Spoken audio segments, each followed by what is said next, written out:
COVID, they say in America that when America, catches a cold, Black people have the flu. And basically it just speaks to the fact that prior to the pandemic, our Black businesses were already experiencing a pandemic. We had no access to capital. Most of our businesses did not. Most of our businesses do not have cash reserves. Most of our businesses do not have friends and family dollars. Their incoming revenue is their current month's cash flow.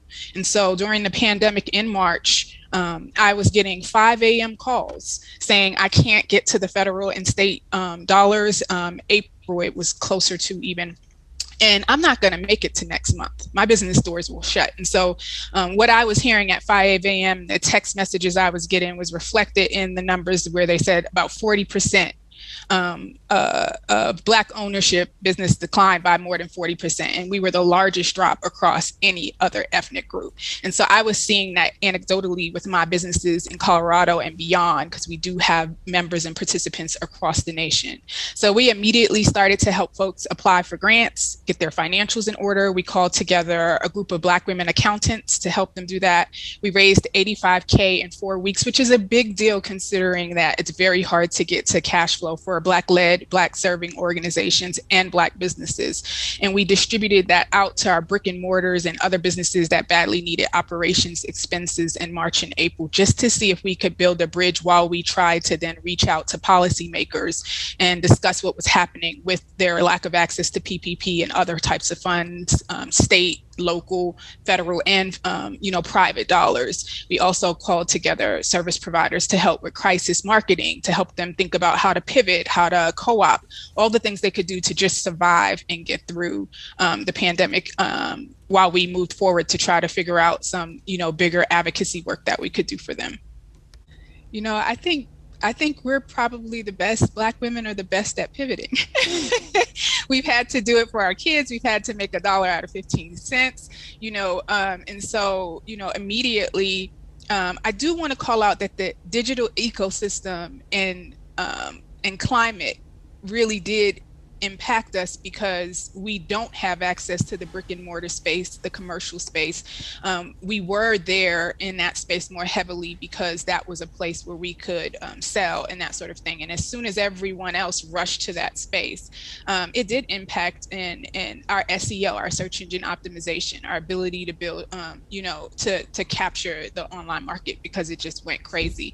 But the ways I've seen people pivot are selling things that people needed during that time. Like everybody knows what was hard to get a hold of at that time, like toilet paper and masks. And so you saw our women starting to think about, what do people need right now? How can I pivot to provide some maybe things that aren't in my inventory and maybe won't even generally make sense for me to offer in my inventory?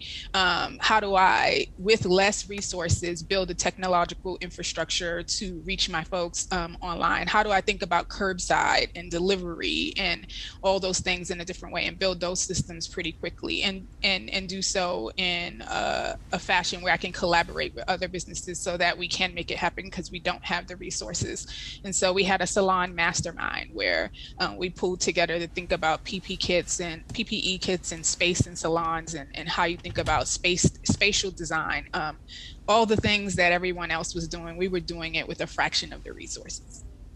So one of the biggest things that we're doing right now and that we encourage our women to do is build back office capacity. And so what we learned really quickly is that when grants and loans and all sorts of opportunities that had never been available before came forward, a lot of our businesses weren't prepared. We didn't have the capacity to manage our back office, our accounting procedures, our infrastructure and staffing, and all the things were built and running the way they needed to run when we had no resources. And so we learned very quickly, a lot of our women learned very quickly the importance of having your financials, your records, your back office, in order.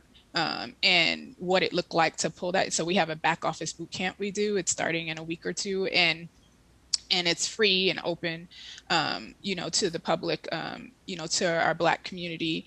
And I would say that's the biggest thing. And while these funds are available, grants and different investors are interested, I don't know how long that trend is going to last. I would hope that it's what Lauren says, that it'll become integrated in everyday life. It'll be the way we do business and the way we run business, but we don't know. And if it ends, you know, I want you to be able to look back as a business and say, what did I do to take that opportunity and build something more sustainable, and build something that was more about legacy building and wealth building than just getting through.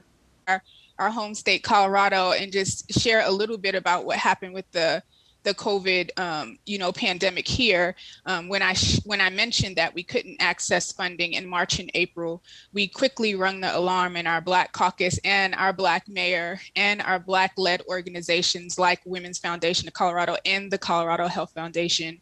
And there's a Black CFO at the Colorado Trust. Across the ecosystem, there was Black leadership leading these efforts to make sure that we could point out that eligibility requirements for funding were excluding our businesses. Applications weren't easily accessible, or just plain dysfunctional. Funding streams were running through banks when our folks didn't have banking relationships.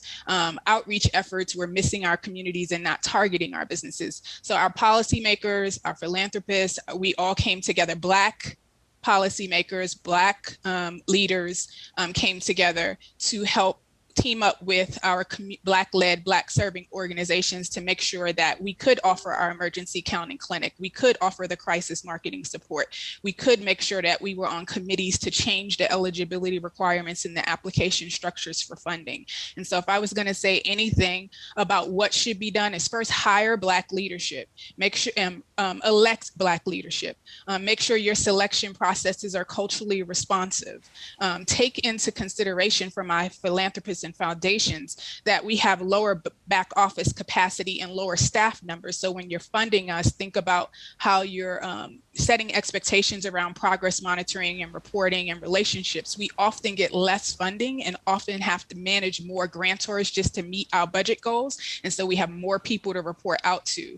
And then finally, end the stigma associated with Black specific programming. For many years prior to the pandemic, I was told I wouldn't get funded if I only targeted Black women, that I had to lump it into a BIPOC category or service Black and women and men, despite the fact that we're the fastest growing group of entrepreneurs and the least funded, despite our unique experiences with things like hair discrimination. And so I just think policymakers and philanthropists should make sure we come together to do culturally responsive work in service of social justice.